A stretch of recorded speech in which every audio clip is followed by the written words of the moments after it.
За өнөөдрийн хичээлээрээ 2025 оны 11 дугаар дасгалыг хамтдаа ажиллая. За дэлгэцэн дээр бол A парентээр орчсон дасгалууд байна. За тохиолдлыг уншаад 11-аас 13 дугаар даалгаврыг гүйцэтгэрэй гэж байна. За та бүхэн тохиолдлоо уншаад авчих. Тэгээд зөв хариултаа хийх гээд үзээрэй. За тэгээд хичээлээ үзчихэд хамтдаа зөв хариултыг шалгаад үзцгээе.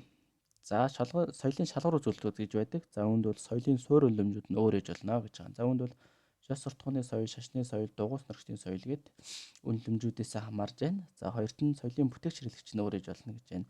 Олон улсын соёл юм уу, монголчуудын соёл юм уу, баруун Монголын соёл юм уу, зүүн Монголын соёл юм уу гэд бүтээгч хэрэглэгч маань өөр болно гэсэн үг. Тухайн байршлаас хамаарат. За гуравт нь хүмүүсийн сонголт хийх боломж нь өөр ээж болно гэсэн үг. За нэг хэв загварынх юм уу, олон хэв загварынх юм уу, халтт юм уу, нээлтт юм уу гэд тий сонголт хийх боломж нь өөр ээж болно гэсэн үг. За соёл ямар нэгэн нийгмийн хэм маягт хамаарна гэж байна. За эртний үеийнх юм уу, дундад зууных юм уу, орчин үеийн соёл юм уу гэдэг нийгмийн хэм маягуудыг бол дурдж өгсөн байна гэж. За ингэж соёлыг шалгуур үзүүлэлтээр нь ангилдаг байна. За A вариант дээр орж ирсэн асуултуудаа одоо хамтдаа ажиллах гэдэг үзье. За соёлын нийгмийн хэм маягийн тухай гэж байна. За нийгмийн хэм маяг гэдэг маань өөрөө нэг эртний юу, дундад зууны юу, орчин үеийн юу гэдэг асуудал. За тэгэхээр энэ соол бах нь Монголын соёлын эртний, дундад зуун, орчин үеийн соёлын тухай гэсэн байна. A-ийн энэ соол, энэ суу A-ийн 4 байх нь. За A-ийн 4-тэй 1, 2, 3 хариулт байна.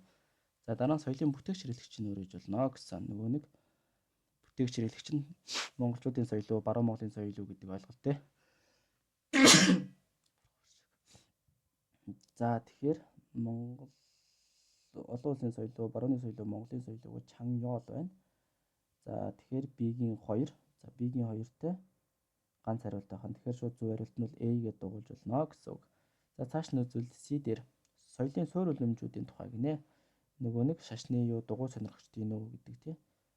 За зан төлөв, зан чанар болон шашны тухай гэдэг Бикён C-гийн 1 байх нь.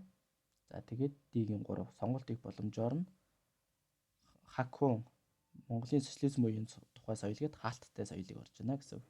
За 2025 оны 11 дугаар цэцгэлийг ингэж ажиллах байсан байна. Эсэлтийн ерөнхий ажиллагаанд нь амжилт хүсье.